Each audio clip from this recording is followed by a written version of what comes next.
नमस्कार मित्रांनो, आज आपण आलेलो आहे फलटण पासून जवळच असलेल्या धुमळवाडी धबधबा ही बघण्यासाठी। लोकेशन खूप चांगले आहे। फलटण पासून एक 7-8 किलोमीटरवरती असलेला हा धबधबा तुम्ही आरामात बघू शकता। आपण गाड्या तिथे लावून आता ट्रेक करत चाललेलो आहे। थोडा 1-2 किलोमीटरचा ट्रेक आहे, तिथून पुढे आपण धबधब्याजवळ पोहोचणार आहे। लोकेशन तुम्ही बघू शकता। तिथून एक रस्ता आहे यायला असा, किंवा तुम्ही जर गाडीतून डायरेक्ट येत असाल तर गाडी तिथे लावून समोर येऊ शकता डायरेक्ट। तिकडून यायचा ट्रेक जरा मोठा आहे। जागा बघू शकता, उतरायला खूप अडचण होत आहे।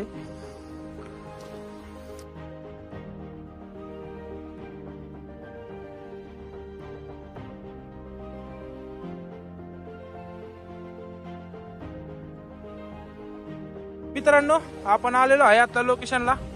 तुम्ही धबधबा पाहू शकता।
Thank you for watching.